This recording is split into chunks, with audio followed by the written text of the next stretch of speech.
দিব, জুলাই দিব না।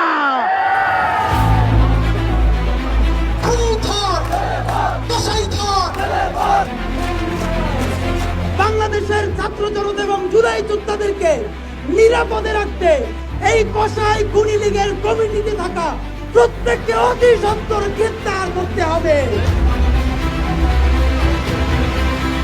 বক্তব্য, স্লোগান, কবিতা, প্রতিবাদ বা প্রতিরোধে ইতিমধ্যে বাংলাদেশে তারা গুপ্ত হত্যা শুরু করেছে।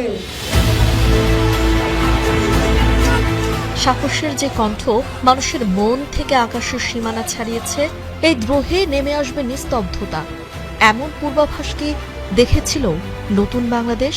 গণহত্যাকারী খুনি আওয়ামী লীগকে নিষিদ্ধ করার আগ পর্যন্ত বাংলাদেশের আপমর জুলাই জনতা এই শাহবাগে লাগাতার অবস্থান কর্মসূচি ঘোষণা করছে। ঝালকাঠি জেলায় জন্ম নেয়া শরীফ ওসমান হাদিকে নতুন করে আবিষ্কার করে ২৪শে জুলাই। গণ অভ্যুত্থানে আন্দোলন, স্লোগান, মিছিল, বিদ্রোহের মিছিলে নির্মিত এক পূর্ণাঙ্গ প্রাণ।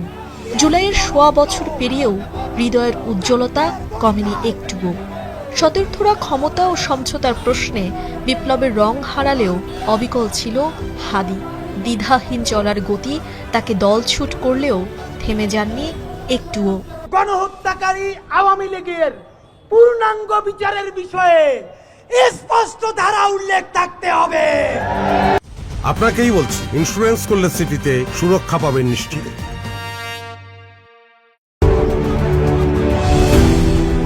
জুলাই গণ অভ্যুত্থানে অংশগ্রহণকারী ছাত্র জনতার অভিজ্ঞতা ও দাবির ভিত্তিতে নিজেই প্রতিষ্ঠা করেছেন সাংস্কৃতিক ও রাজনৈতিক প্ল্যাটফর্ম ইনকিলাব মঞ্চ। যে মঞ্চের মুখপাত্র হয়ে হাদি বারবার গর্জে উঠেছে দুর্নীতি, দুঃশাসন, আওয়ামী লীগ ও ভারতীয় আধিপত্যবাদের বিরুদ্ধে। লড়াই করেছে ন্যায় ও ইনসাফের পক্ষে। আওয়ামী লীগ নিষিদ্ধ, জুলাই আহত ও শহীদদের অধিকার রক্ষায় এক চুলো আপোষ করেননি হাদি। বড় তিনটি রাজনৈতিক দলকেই শাসন করেছে সমান তালে। যেন তার চোখেই নতুন বাংলাদেশকে নিরাপদ দেখেছে দেশের মানুষ। তাই তো তাকে হারানোর ভয়ে প্রথম থেকেই কাতর ছিল শুভাকাঙ্ক্ষীরা।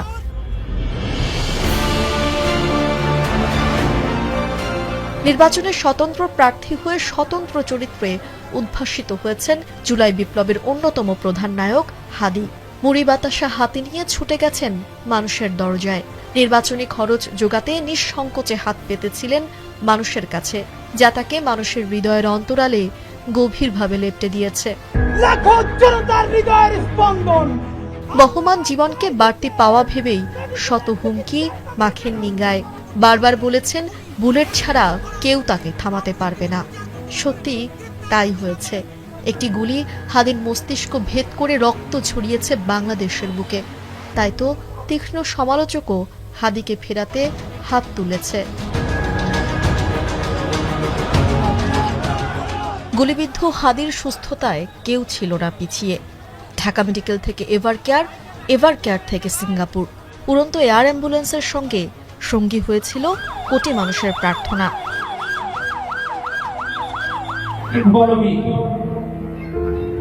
বড় উন্নতম শির শিরে নেহারিয়া মরিনত শির ওই শিখর হিমাদ্রি।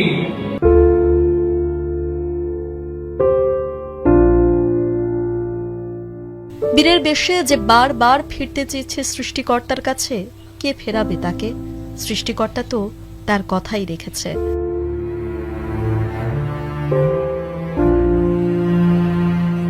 মাথার খুলি এফোর ওফোর হয়ে যাওয়ার পরও মানুষের সীমাহীন ভালোবাসায় কি হাদিকে কটা দিন আটকে রেখেছিল আমাদের পৃথিবীতে?